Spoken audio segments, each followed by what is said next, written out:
Okay, well, let's get to this difference of opinion now between the Prime Minister and the Treasurer, because this has come back to the fore because of that debate. So bringing us, or joining us now is the Shadow Home Affairs Minister, James Paterson. James, I mean, I remember this at the time where Jim Chalmers, it took a while for him to confess that, that modelling was done, that there was an instruction for negative gearing modelling. And the PM last night tried to distance himself from that. So what do you make of that, even though the Treasurer said last night that they're kind of on the same page?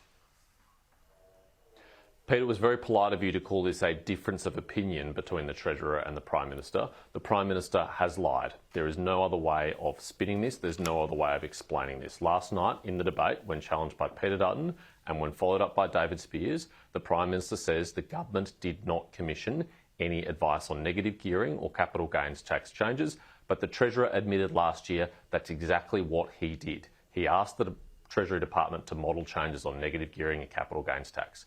If the Prime Minister will lie about this, what else will he lie about? I mean, this is a guy who's lied about our record when it comes to health, our record when it comes to education. He's even lied about falling off the stage when it was captured on video. This is not a Prime Minister Australians can trust. No, I was going to raise that point because that's what immediately came to mind, a more recent example, like you point out there, when he fell off the stage and he said he didn't. So is this going to be your approach now to go after the man? Well, we have an Albanese live lie tracker being compiled at Coalition Campaign headquarters here. As of a few days ago, we're up to 43 lies in the campaign. I think we've well and truly crossed that threshold last night with several lies. The Prime Minister also refused to recommit to the reduction of energy prices of $275. That was a lie he told 97 times before the last campaign, and Australians should reflect on that. He lied to them about cheaper power prices before the last campaign, and look at what's happened in office. If he's lying about negative gearing now, what is his secret plan on negative gearing in the next term of Parliament? We know his future coalition partners in the Greens will make it a condition of forming government after the next election that they do something on negative gearing and capital gains tax. So the Prime Minister should just be upfront and honest with the Australian people for once and tell them what he will do and what changes he'll make on negative gearing. Did Peter Dutton give a clear answer, though, when he was asked about negative gearing and capital gains tax as well, and concessions that he might make if he wins? Unequivocally, we will make no changes to negative gearing in CGT. We've never modelled any changes on negative gearing or CGT. We've never asked Treasury to look at that. Okay. We will make no changes. We're committed to the status quo. We do want to help first-home buyers, though, and that's why I want to give them the opportunity to deduct their tax on up to $650,000 worth of interest if they're buying a new home, because it's a disgrace how badly home ownership for first home buyers has gone backwards on this government's watch. Somewhat related on the question of tax. So in a separate interview, Peter Dutton has said that he wants to pursue proper tax reform if he wins, tackling indexation, which business groups have already said on this program that they're very happy with today. Is that aspirational, or is that actually a firm commitment? Well, it's certainly aspirational, because the reality is Labor's done extraordinary damage to the books, and we're going to have to spend quite some time cleaning up that damage. There are deficits as far as the eye can see, and Labor is so you might not do it then $1.2 trillion of debt in the next few years.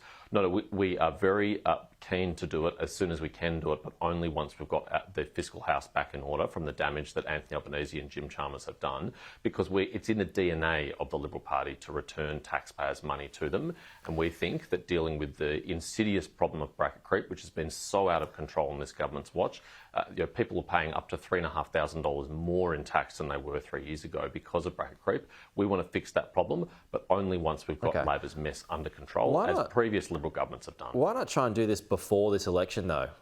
Why not do it well before? Why do it right now? Pete, we'd love to be able to do this sooner. We'd love to be able to promise this earlier. But the reality is, because of the damage Labor has done to the budget, because of the $425 billion in extra spending that they've added over their first term in office, this is not something we can do overnight. It's something that has to be done in a fiscally responsible way. But look at the track record of Liberal governments in the past. Look at the Howard and Costello era. They did tax reform once they got in and cleaned up the previous Labor government's mess.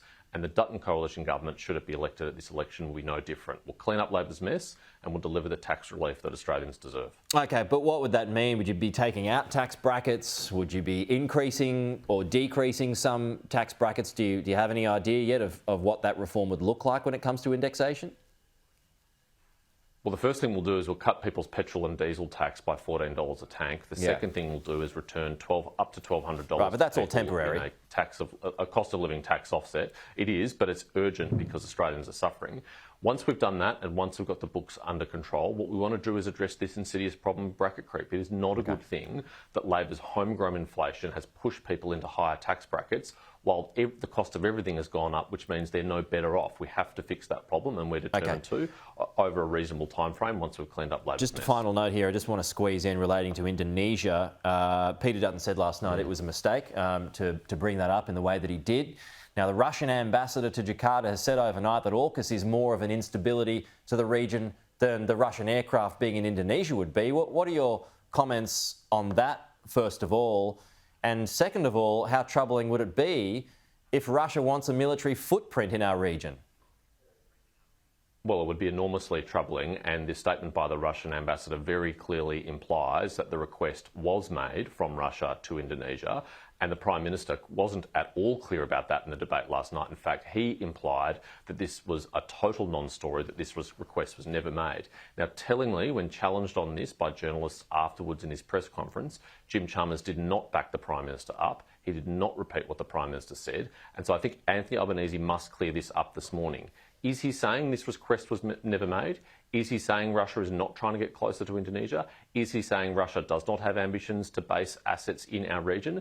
Because if that's what he's saying, he is misleading the Australian people. The intent of Vladimir Putin and the Russian government in our region is very clear. Would they, and just a final one here, would Russia be here because China asked them to? Is that the question here? Look, there are some respected defence commentators like Rory Metcalfe and Michael Shoebridge who have suggested that. We still have not been briefed by the government on this issue, despite requesting it more than 24 hours ago. The government, as of late last night at least, hadn't even had the courtesy to respond to the opposition about our request in violation of the caretaker provisions that should apply in election period. So we expect that briefing to be provided to our relevant shadow ministers so that we can have the full facts on this question. Good to see you, James. Thank you.